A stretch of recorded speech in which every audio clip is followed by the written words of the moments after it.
नमस्कार आप सभी को। तो आइए दोस्तों, आज की क्लास में हम लोग देखने वाले हैं राजस्थान जीके के टॉप 50 क्वेश्चन जो सुपर फास्ट स्पीड से क्लास होने वाली है।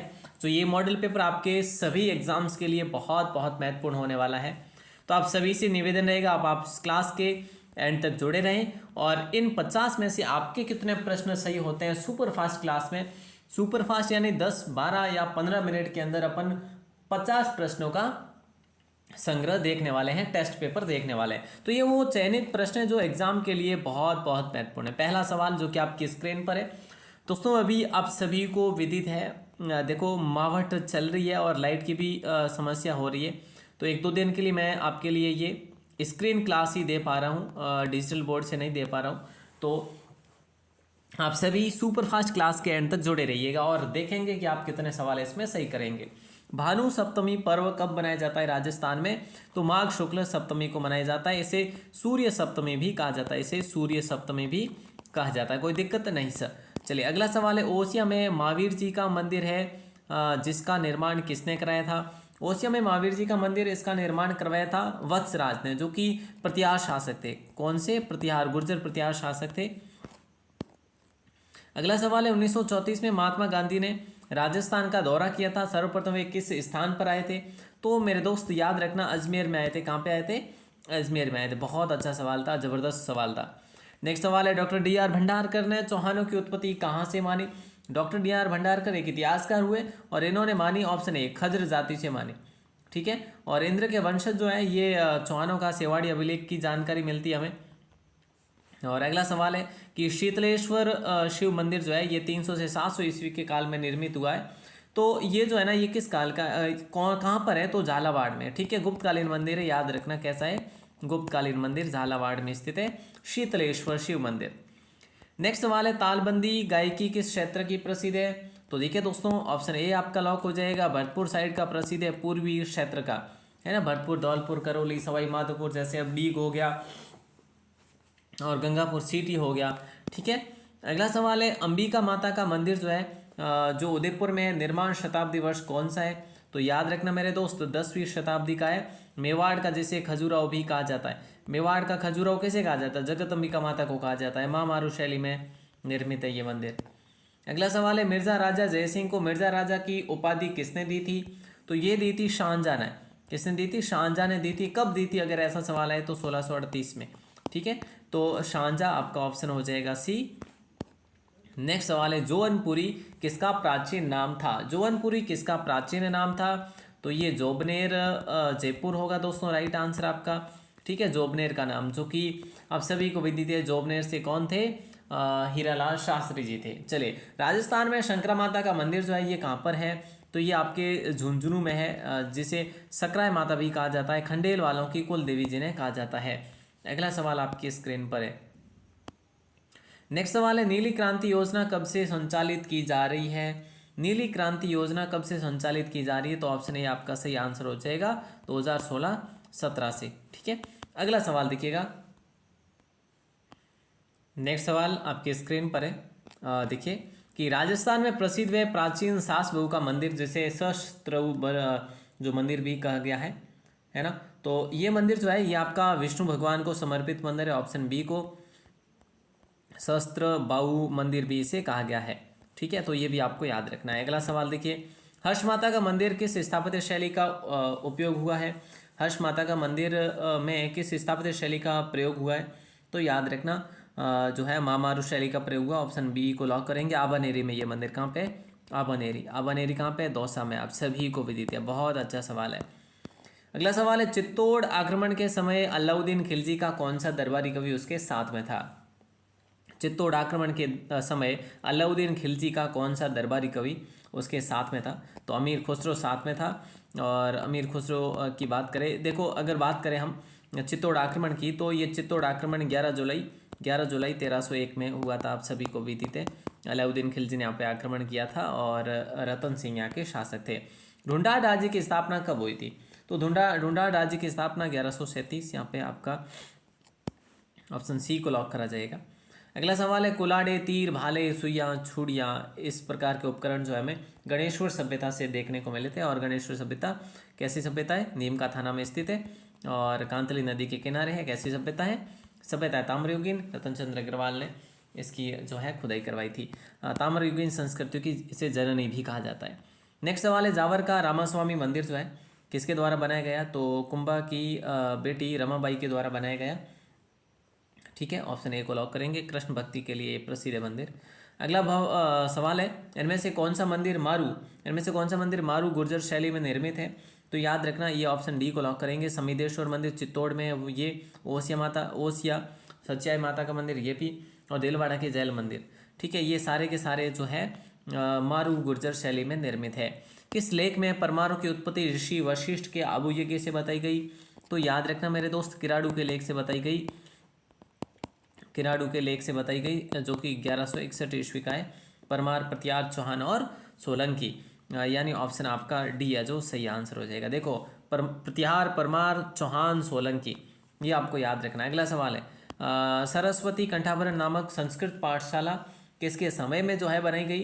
तो याद रखना ऑप्शन डी, पृथ्वीराज चौहान तृतीय के समय, और यहाँ पे 85 विषयों का अध्यापन और अध्ययन करवाया जाता था। नेक्स्ट सवाल देखिए कि मेवाड़ और मारवाड़ की सीमा पर स्थित दुर्ग कौन सा है? तो आज भी आप पता लगा सकते हैं कि कुंभलगढ़ का दुर्ग है, जैसे कुंभलमेर, माहौर दुर्ग है ना, कुंभल मेरू, इस प्रकार के नाम भी आप कह सकते हैं। और वैसे इसको मेवाड़ की आंख भी कहा जा सकता है, मेवाड़ की आंख भी आप कह सकते हैं इस कुंभलगढ़ दुर्ग को। ठीक है, ये मैं आपको दुर्ग के उपनामों की एक क्लास दे चुका हूँ। गरलाउन नामक पहाड़ किस जिले में, जिसके ऊपर जो है हम बात करें, यहाँ पे मंदिर भी है, तेमड़ी राय माता का मंदिर भी है। ठीक है, तो ऑप्शन डी आपका लॉक हो जाएगा, ये जैसलमेर आपका सही आंसर होगा। अगला सवाल देखो, शारदा नामक तोप किस दुर्ग से संबंधित या फिर किस दुर्ग में रखी हुई है, यही आपको बताना है। तो याद रखना दोस्तों, जो गिरी दुर्ग है और इसे हम पर्वतीय दुर्ग भी कह सकते हैं। खंडार का किला आपके सवाई माधोपुर में पड़ता है। ऑप्शन सी आप सभी का सही आंसर हो जाएगा। अगला सवाल देखिएगा, 10वीं सदी तक लोदरवा के शासकों के अधीन रहा था। तो 10वीं सदी तक लोदरवा के शासकों के अधीन रहा, तो ये रहा था भाटियों के अधीन। ठीक है, सॉरी, परमारों के अधीन। उसके बाद जो है भाटियों ने इस पर कब्जा कर लिया था। बाद में भाटियों ने, पहले परमार थे। ऑप्शन बी आपका सही आंसर होगा। अगला सवाल है, कौन से दुर्ग के पास भर्तरी की गुफाएं? जो भर्तरी देखो संत हुए थे, उन साधु हुए थे, उनकी गुफा है। तो ये अचलगढ़ दुर्ग के पास में भर्तरी की गुफा है, सिरोही में जो कि है। अचलगढ़ आप सभी को बताया सिरोही में है, और कुंभा ने इस पर पुनर्निर्माण भी करवाया था। और अभी हमारा कुछ समय पहले टूर भी था यहाँ का। नेक्स्ट सवाल पूछा जा रहा है कि जालोर किले की कुंजी किस किले को कहा जाता है? जालोर किले की कुंजी किस किले को कहा जाता है?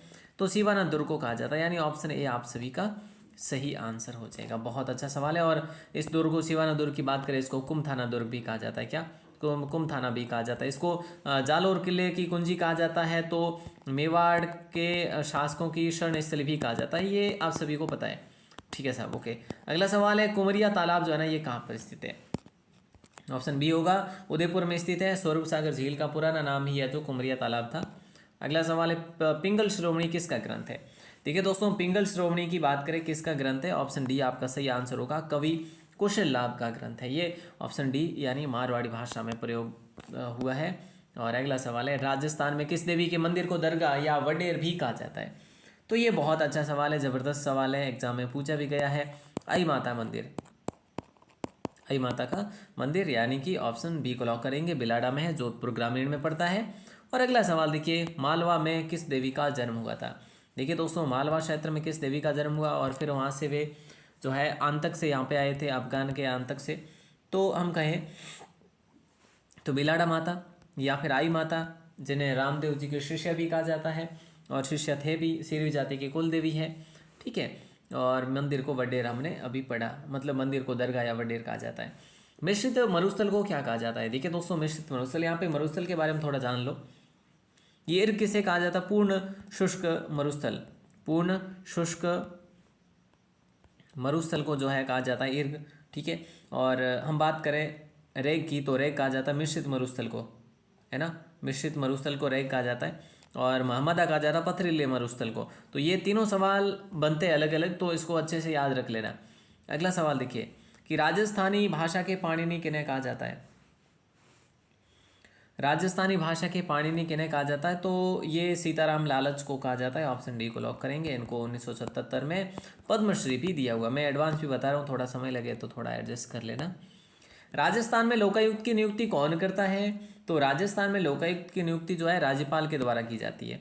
हालांकि परामर्श उच्च न्यायालय के मुख्य न्यायाधीश के द्वारा किया जाता है। अगला सवाल है, किस विद्वान ने आर्य सभ्यता का समृद्धि काल 1900 ईसा पूर्व से 1200 ईसा पूर्व तक माना? तो गोपीनाथ शर्मा होगा। हालांकि इसके संदर्भ में बात करें हम बहुत सारी बात कर सकते हैं, जैसे आर्य सभ्यता की जो खोज है वो अक्षय कीर्ति व्यास ने करी थी, और इसकी खुदाई जो है वो एंचरी सांकलिया और रतन चंद्र अग्रवाल ने करवाई थी। ठीक है, तो ये भी आपको पता है। और हम बात करें तो ये बात है 1953 की। ठीक है, ओके। अगला सवाल देखिए, आयताकार बुर्जिया किस उत्खनन स्थल से प्राप्त हुए थे? तो ये हुए थे, ऑप्शन ए को लॉक करेंगे, बालाथल। और बालाथल आपका कहाँ पर पड़ता है? ये सभ्यता ये उदयपुर में पड़ती है। ठीक है, अगला सवाल देखो कि संघ लोक सेवा आयोग का गठन कौन करता है?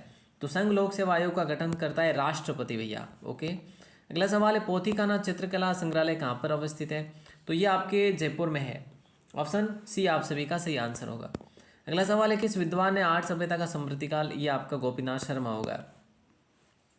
काली सिंध व आऊ नदियों के संगम पर स्थित गागरोंदुर का निर्माण जो है ये डोड परमारों ने करवाया था। इसको धूलरगढ़ भी कहा जाता है, धूलरगढ़ भी कहा जाता है। इसको गर्गराटपुर भी कहा जाता है, गर्गराटपुर भी इसको कहा जाता है। इसको डोडगढ़ भी कहा जाता है, डोड परमारों के द्वारा निर्मित है इसलिए। 1582 में कौन सा प्रसिद्ध युद्ध लड़ा गया? 1582 में दिवेर का युद्ध, जिसमें कमबैक किया था महाराणा प्रताप ने। ऑप्शन ए है जो आपका सही आंसर होगा। अगला सवाल है, मोहनलाल सुखाड़िया विश्वविद्यालय का पुराना नाम क्या था? तो याद रखना, ऑप्शन बी उदयपुर विश्वविद्यालय इसका पुराना नाम था, है ना। मोहनलाल सुखाड़िया विश्वविद्यालय का पुराना नाम उदयपुर विश्वविद्यालय था। 1962 में इसकी स्थापना की गई थी। उसके बाद में जो इसका नाम भी देखो, शुरुआत तो 1962 में हुई थी, जो कि उदयपुर विश्वविद्यालय के नाम से, फिर बाद में इसका नाम चेंज कर दिया गया था। बप्पा रावल की मृत्यु कब हुई? बप्पा रावल जिन्हें कालभोज के नाम से जाना जाता है। ठीक है, कालभोज की उपाधि इनको दी गई है। तो बप्पा रावल जो है ये नागदा में इनकी मृत्यु हुई, और कालभोज इनका वास्तविक नाम था, सॉरी, बप्पा रावल इनकी उपाधि थी। ठीक है, इनकी छतरी एकलिंग जी मंदिर के पास में बनी हुई है। देखो अगला सवाल है, मुख्य सचिव की नियुक्ति किसके द्वारा की गई? तो याद रखना, मुख्य सचिव की नियुक्ति जो है किसके द्वारा की जाती है? सॉरी, तो मुख्यमंत्री के द्वारा की जाती है, यानी ऑप्शन बी आपका सही आंसर हो जाएगा। और अगर आप एक्टिव हैं तो आप हमें ये बताएं कि अभी वर्तमान में मुख्य सचिव कौन है राजस्थान के, ये आप बताएंगे क्या? मुझे जल्दी से बताना। ठीक है, अगर आप वास्तव में अभी तक जुड़े हुए हैं तो ज़रूर बताना कमेंट करके, ताकि मुझे भी पता चले भाई, है ना। अगला सवाल है, राजस्थान का राज्य वृक्ष खेजड़ी को हाँ राज्य वृक्ष कब घोषित किया गया? तो 1983 में, यानी ऑप्शन बी आपका सही आंसर हो जाएगा। 31 अक्टूबर 1983 की बात है। ओके सर, अगला सवाल देखेंगे। अगला सवाल है, राजस्थान में लोक जुम्बिश परिषद का मुख्यालय जो है ना ये आपके कहाँ पर है? तो याद रखना जयपुर में है भैया। ठीक है, जयपुर में है। कहाँ पे? जयपुर में है। 1992 से जो है ये संचालित है। अगला सवाल देखिए कि टेराकोटा ऑफ राजस्थान के लेखक कौन है? तो इसके हम बात करें, डॉक्टर प्रमोद कुमार जो है इसके लेखक है। ये क्या है? पुस्तक है किसकी? ठीक है, एक साहित्य है, याद रखना। अगला सवाल देखिए, जो कि आपका आखिरी सवाल है। ठीक है, जल्दी से बताइए। चलिए, आखिर नहीं है, 2 सवाल है। ओके, गोगा और शीतला जो है ना ये किस नगर के शहरपनाह के दरवाजे? बीकानेर के। बीकानेर में 5 दरवाजे हैं। एक तो कोट है, मैं आपको कई बार बता चुका हूँ। एक जसूसर है, कोट है, जसूसर है, एक नथुसर है, एक नथुसर है, और एक गोगा है, एक शीतला, शीतला और गोगा। ठीक है, अगला सवाल देखिए कि निम्न में ऐसे 8 सभ्यता में मिले बर्तनों का रंग जो है ना कौन सा है इनमें से? तो इनमें से भूरा और लाल है भैया। ऑप्शन बी आपका सही आंसर है। ये हमारे 50 प्रश्न हो गए भैया। ठीक है, 50 प्रश्न हो गए। अब आपसे एक मैं सवाल करूंगा जिसका आंसर आपको देना है कि 84 खंभों वाली छतरी जो है ना ये कहाँ पर स्थित है? खैर, इसका भी आंसर बूंदी है। केसरगढ़ की छतरियाँ भी है, ताबाई की छतरियाँ भी यहाँ पे। चलिए, एक आंसर इसका आप दे दीजिएगा, मुझे बहुत खुशी होगी अगर आप इसका आंसर देते हैं। तो कि महाराणा प्रताप कृषि और तकनीकी विश्वविद्यालय कहाँ पर स्थित है और इसकी स्थापना कब की गई? अगर इतना जवाब है आपके पास तो ज़रूर बताइएगा। अगर आपको इसकी PDF डाउनलोड करनी है तो राजस्थान 360 एप्लीकेशन को ज़रूर इंस्टॉल करें। राजस्थान 360 प्ले स्टोर से डाउनलोड कर सकते हैं, और मिनिमम, बहुत मिनिमम नॉमिनल फीस में आपको कोर्स भी मिल जाएगा पशु परिसर वगैरह का, ज़रूर देख सकते हैं। तो चलिए दोस्तों, ऑल द बेस्ट आप सभी को। फर्स्ट टाइम आप क्लासेज पर, तो चैनल को सब्सक्राइब जरूर करें और अपने दोस्तों के साथ शेयर करना ना भूलिएगा। बहुत बहुत शुक्रिया। बहुत बहुत धन्यवाद।